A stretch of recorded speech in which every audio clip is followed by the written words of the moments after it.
నమస్కారం అండి. ఇవాళ కౌంటింగ్ ఏజెంట్స్కి మనము ఆ రోజు జరగబోయే దాని గురించి చెప్తున్నాను.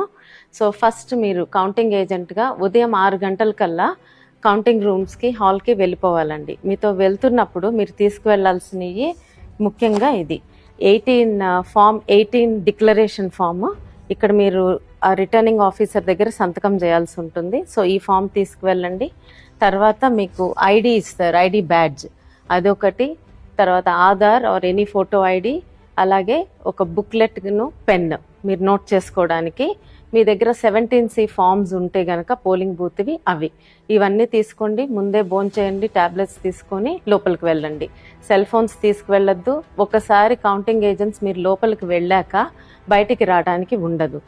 సో అలాగే మీ బ్యాడ్జ్ మీద ఉన్న నెంబర్, అంటే మీకు ఏ టేబుల్ నెంబర్ అనేది ముందే తెలుస్తుంది, ఏ టేబుల్ నెంబర్ వద్ద కూర్చుంటారో. సో మీరు ఆ టేబుల్ దగ్గరే కూర్చోవాలి, ఇంకెక్కడికి తిరగడానికి ఉండదు. సో ఇప్పుడు లోపలికి వెళ్ళాక కౌంటింగ్ హాల్ సెటప్ గురించి చెప్దాం. సో మీరు లోపలికి సైన్ చేసి వెళ్ళాక ఇలా హాల్లోకి వెళ్ళాక ఇదంతా రెడ్ కలర్లో ఉన్నది ఫెన్స్ ఉంటుందండి. అంటే దీని లోపల ఓన్లీ ఎలక్షన్ కమిషన్ అపాయింట్ చేసిన వ్యక్తులు మాత్రమే ఉంటారు. మీరు కౌంటింగ్ ఏజెంట్గా కూర్చునేది ఈ ఫెన్స్ బయట. ఇక్కడ చైర్స్ ఉంటాయి మీకు. మీ టేబుల్ నెంబర్ ఏదో చూసుకోండి, ఇలా 1 2 3 దాని ఎదురుగా వెళ్ళి అక్కడ కూర్చోవాలి. సో ఫస్ట్ రోలో జాతీయ పార్టీలకు సంబంధించిన వాళ్ళు కూర్చోవచ్చు, సెకండ్ రోలో స్టేట్. సో ఇక్కడ కూర్చుని మీరు నోట్ చేసుకుంటారు ప్రక్రియ అయ్యే వరకు. సో నెక్స్ట్ వచ్చేసి ఇక్కడ 14 టేబుల్స్ ఉంటాయి. సో ఇది ఎమ్మెల్యే సెటప్ ఒకటి ఉంటుంది, ఎంపీకి ఒక కౌంటింగ్ హాల్ ఉంటుంది. సో 2 కౌంటింగ్ హాల్స్ ఉంటాయి. సో ఎక్కడైనా సరే 14 టేబుల్స్ ఉంటాయి. ఈ 14 టేబుల్స్ లో ఒక్కొక్క టేబుల్ వద్ద మీకు ఒక కౌంటింగ్ సూపర్వైజరు, కౌంటింగ్ ఆఫీసరు, ఒక అబ్జర్వర్ ఉంటారన్నమాట. అలాగే ఒక రిటర్నింగ్ ఆఫీసర్ ఉంటారు, ఒక అసిస్టెంట్ రిటర్నింగ్ ఆఫీసరు, మన ఏజెంట్, ఇంకొక ఏజెంట్. ఇక్కడ ఈ అసిస్టెంట్ రిటర్నింగ్ ఆఫీసర్ దగ్గర కూడా ఎమ్మెల్యేను, ఎంపీ ఏజెంట్స్ ఉంటారు. అలాగే మీకు పోస్టల్ బ్యాలెట్స్ అది జరుగుతుంటే అదే పోస్టల్ బ్యాలెట్ టేబుల్ దగ్గర కూడా మన ఏజెంట్, ఎమ్మెల్యే గాని ఎంపీ ఏజెంట్ గాని ఉంటారు. సో ఇది సెటప్. ఇప్పుడు కౌంటింగ్ ప్రక్రియ గురించి అండి. సో మొదట కౌంటింగ్ అనేది పోస్టల్ బ్యాలెట్స్ తో మొదలవుతుంది. మీకు 7 నియోజకవర్గాలు ఉన్నాయనుకోండి, ఒక పార్లమెంట్ పరిధిలో 7 కౌంటింగ్ హాల్స్ ఉంటాయి. అలాగే ఎమ్మెల్యేవన్నీ విడిగా జరుగుతాయి, ఒక హాల్లో జరుగుతుంది. ఎంపీ కౌంటింగ్ విడిగా జరుగుతుంది. సో పోస్టల్ బ్యాలెట్స్ ఒక ఎమ్మెల్యేకి అదే హాల్లో పక్కన కొన్ని టేబుల్స్ వేస్తారు, అంటే ఒక 4-5 టేబుల్స్ వేసి పోస్టల్ బ్యాలెట్ కౌంటింగ్ జరుగుతుంది. పోస్టల్ బ్యాలెట్స్ ఆర్ఓ ఆఫీసర్ ఆధ్వర్యంలో జరుగుతుంది. అలాగే మన ఏజెంట్స్ కూడా ఉంటారు అక్కడ. సో అది ఒక మొదలుపెట్టిన అరగంటకి 30 నిమిషాల తర్వాత ఈవీఎం మెషిన్ కౌంటింగ్ స్టార్ట్ అవుతుంది. సో ఇప్పుడు ఆ ఈవీఎం మెషిన్ కౌంటింగ్ ఎలా ఉంటుందో చూద్దాము. ఎంపీకేమో విడిగా ఇంకొక రూమ్ లో పోస్టల్ బ్యాలెట్ కౌంటింగ్ జరుగుతూ ఉంటుంది. అక్కడ కూడా ఆర్ఓ అధికారిను, మన ఏజెంట్స్ ఉంటారు. సో ఇప్పుడు ఈవీఎం కౌంటింగ్ ఎలా జరుగుతుందో చూద్దాం. సో మీకు ముందుగానే మీ టేబుల్ నెంబర్ ఏదో మీకు తెలుసు కదా. సో ఆ టేబుల్ దగ్గరికి వెళ్ళి మీరు ఫెన్స్ బయట కూర్చొని ఉంటారు. ఇక్కడ సెటప్ ఇలా ఉంటుంది. ఇదిగోండి టేబుల్, ఉదాహరణకి టేబుల్ 1. ఈ టేబుల్ 1కి పోలింగ్ బూత్ 1 నుంచి 1వ కంట్రోల్ యూనిట్ వస్తుంది. ఫస్ట్ ఇది ముందుగానే నిర్ధారించబడి ఉంటుంది, ఏ పోలింగ్ బూత్స్ నుంచి వస్తాయి టేబుల్ 1కి అనేది. సో అలాగే ఇప్పుడు టేబుల్ 2 ఉందనుకోండి, పోలింగ్ బూత్ 2 నుంచి కంట్రోల్ యూనిట్ 1 వస్తుంది. అలాగే టేబుల్ 14 అయితే పోలింగ్ బూత్ 14 నుంచి కంట్రోల్ యూనిట్ 1 వస్తుంది. సో ఈ ప్రక్రియలో జరుగుతుంది. ఇది ముందే నిర్ధారించి ఉంటుంది. ఇక్కడ 2 కౌంటింగ్ సూపర్వైజర్లు ఉంటారు, ఒక అబ్జర్వర్ ఉంటారు. ఈ కంట్రోల్ యూనిట్ ఏదొచ్చినా ఒక ఈఎంవి మెషిన్ కి కూడా కనెక్ట్ చేసి ఉంచుతారు.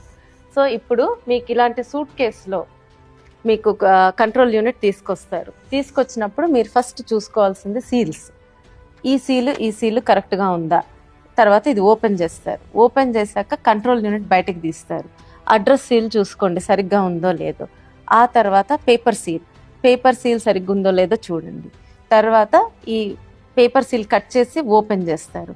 ఓపెన్ చేసినాక ఇక్కడ మనకి గ్రీన్ సీల్ ఉంటుంది. ఈ గ్రీన్ సీల్ ముఖ్యమైనది. ఈ గ్రీన్ సీల్ కరెక్ట్గా ఉండాలి. ఇది కనుక బ్రేక్ అయి ఉంటే మీరు వెంటనే రిటర్నింగ్ అధికారికి, ఆర్ఓకి తెలియజేయండి. సో ఆ గ్రీన్ సీల్ కూడా కరెక్ట్గానే ఉందనుకోండి, అప్పుడు మీకు మెషిన్ ఆన్ చేస్తారు. మెషిన్ ఆన్ చేశాక రిజల్ట్ బటన్ నొక్కే ముందు మీకు ఈ సూట్ కేసు ఉంది కదా, దానిలో 17C బయటికి తీస్తారు. బయటికి తీసి మీకు క్లియర్గా ఇక్కడ చదువుతారు. ఇది తీసినప్పుడు మీ దగ్గర కూడా 17C ఫామ్ ఉండాలి, మీరు పోలింగ్ డేట్ నుంచి తెచ్చుకున్నది. అది లేకపోతే మీకున్న పేపర్లో ఆ ఇన్ఫర్మేషన్ ఉంటే గనక మీరు దాన్ని సరిచూసుకోండి. ఇక్కడ ముఖ్యంగా పోలింగ్ బూత్ నెంబర్ చదువుతారు, అది చూసుకోండి. ఆ తర్వాత నెక్స్ట్ కంట్రోల్ యూనిట్ నెంబర్ చదువుతారు, అది కూడా మీతో సరిగ్గా ఉందో లేదో చెక్ చేసుకోండి మీ దగ్గర ఉన్న 17Cలో. తర్వాత టోటల్ ఓట్స్, అంటే ఆ బూత్లో టోటల్ ఓట్స్ ఎన్నైనాయో చూపిస్తారు, ఆ నెంబర్ కూడా మీరు నోట్ చేసుకోండి. ఫస్ట్ ఇవి మీరు చేయాల్సింది. తర్వాత ఈ గ్రీన్ సీల్ సరిగ్గానే ఉంది అనుకున్నాక ఈ బటన్ నొక్కుతారనమాట. ఈ బటన్ నొక్కగానే మీకు రిజల్ట్స్ కనిపించడం మొదలవుతాయి. సో రిజల్ట్స్ వస్తున్నప్పుడు ఫస్ట్ మీకు పోలింగ్ తేదీ కనిపిస్తుంది, నోట్ చేసుకోండి. తర్వాత టోటల్ నెంబర్ ఆఫ్ ఓట్స్ కనిపిస్తాయి.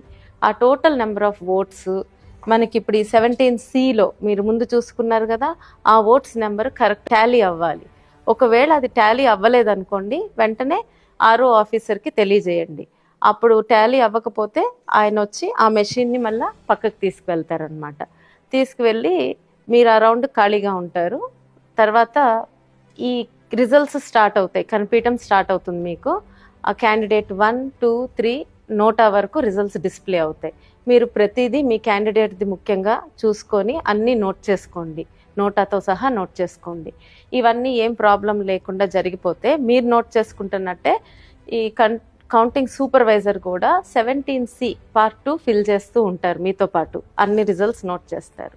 మీకు ఒకవేళ రిజల్ట్స్ మళ్ళీ చూడాలనుకుంటే రిటర్నింగ్ అధికారిని అడిగితే ఆర్ఓని మీకు మళ్ళీ రిజల్ట్ బటన్ నొక్కితే మళ్ళీ అన్నీ కనిపిస్తాయి. ఒకవేళ ఇదంతా సవ్యంగా అయిపోయింది, అందరూ అగ్రీ అయ్యారనుకోండి, ఒప్పుకుంటే మీకు కౌంటింగ్ సూపర్వైజర్ 17C పార్ట్ 2 సంతకం పెట్టమని అడుగుతారనమాట. సో దానిలో మీకు ఆ కంట్రోల్ యూనిట్ నెంబర్ కూడా రాసి, అవును ఇది ఇదే కంట్రోల్ యూనిట్లో జరిగింది కౌంటింగ్ అని చెప్పి మీరు సంతకం పెడతారు. అందరూ సమ్మతమే అయితే ఆ పేపర్ తీసుకెళ్ళి కౌంటింగ్ సూపర్వైజర్ ఆర్ఓకి అందజేస్తారు. ఆయన అది కూడా సరి చూసుకొని కరెక్ట్గా ఉంటే మైక్లో అనౌన్స్ చేస్తారు. బోర్డు మీద కూడా ఈ రిజల్ట్స్ అన్ని డిస్ప్లే చేస్తారు. ఇదంతా జరిగితే ఒక రౌండ్ ప్రక్రియ కంప్లీట్ అయినట్టు. సామాన్యంగా ఈ రిజల్ట్స్ అనేది 2-3 నిమిషాల్లో అయిపోతుంది, కానీ ఈ చెకింగ్ అంతా అవ్వడానికి మినిమం అరగంట పడుతుంది. సో దాంతో ఒక రౌండ్ అయినట్టు. ఆ రౌండ్ అయిపోయాక నెక్స్ట్ ఈ అనౌన్స్ చేసిన పేపర్ ఈ 17C పార్ట్ 2ని ఇంకొక ఆఫీసర్కి ఇస్తారు. అది ఫామ్ 20లో ఇదన్నీ భద్రపరుస్తారు. ఫామ్ 20ని బట్టే మనకి తర్వాత క్యాండిడేట్స్కి అందించేది, దాన్ని బట్టే మన డిక్లేర్ చేసేది రిజల్ట్ని. సో ఇప్పుడు ఇదంతా అయిపోయాక మళ్ళీ మీ టేబుల్కి పోలింగ్ బూత్ 1 నుంచి సెకండ్ కంట్రోల్ యూనిట్ వస్తుందన్నమాట. సో అట్లా రెండో రౌండ్ ఆ నియోజకవర్గంలో ఉన్న పోలింగ్ బూత్స్ అన్ని కంట్రోల్ యూనిట్స్ అయిపోయే వరకు ఈ ప్రక్రియ కొనసాగుతుంది, అన్ని రౌండ్స్ అవుతాయి. మొత్తం నియోజకవర్గంలో అన్నీ అయిపోయినాయి అనుకోండి, మీకు లాస్ట్లో ఒక వీవీప్యాట్ మెషిన్ ఒక 5ని లాటరీ సిస్టంలో తీస్తారు. తీసి ఇక్కడే మీకు పక్కన ఇంకొక గదిలో మీ అందరికి కనిపిస్తుంది, అక్కడే వాటిని కౌంట్ చేస్తారు. ఆ పేపర్ స్లిప్స్ అన్ని కౌంట్ చేస్తారు. అవి దానికి సంబంధించిన కంట్రోల్ యూనిట్లో నెంబరు సరిగ్గా ఉందనుకోండి, దాంతో కౌంటింగ్ ప్రక్రియ కరెక్ట్గానే ఉందని నిర్ధారిస్తారు. సో ఇప్పుడు ఏమేమి సమస్యలు రావచ్చు, ఒకవేళ మీకు ఈ కంట్రోల్ యూనిట్స్ తెచ్చినప్పుడు సీల్స్ సరిగ్గా లేకపోయినా, ఏ సీల్ లేకపోయినా రిటర్నింగ్ అధికారికి ఆర్ఓకి తెలియజేయండి. సో ఈ గ్రీన్ సీల్ వరకు బాగానే ఉంటే మీకు యాక్చువల్లీ ముందు కంటిన్యూ చేస్తారు.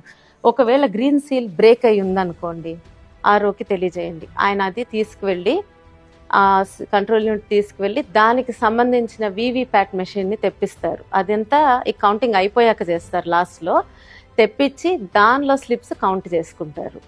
తర్వాత ఇది ఆన్ అవ్వలేదు, మీరు ఆన్ బటన్ నొక్కినా కూడా కంట్రోల్ యూనిట్ ఆన్ అవ్వలేదు, ఆర్ఓకి తెలియజేయండి. ఆయన బ్యాటరీ తీసుకొచ్చి పెడితే అది ఆన్ అయితే కౌంటింగ్ కంటిన్యూ అవుతుంది. లేదు అది వేసినా కూడా ఆన్ అవ్వలేదు అనుకోండి, కంట్రోల్ యూనిట్ని పక్కకు తీసుకెళ్ళి పెడతారు. సేమ్ మళ్ళీ వీవీప్యాట్ మెషిన్తో స్లిప్స్ కౌంట్ చేస్తారు. రెండవది, మీకు టోటల్ ఓట్స్ 17C ఫామ్ మీద టోటల్ ఓట్స్ కౌంటింగ్ కంట్రోల్ యూనిట్లో టోటల్ ఓట్స్ తేడా ఉందనుకోండి, అంటే ఎక్కువ ఉన్నాయనుకోండి కంట్రోల్ యూనిట్లో, అంటే మాక్ రిజల్ట్స్ ఏమన్నా ఇరేజ్ చేసి ఉండకపోవచ్చు.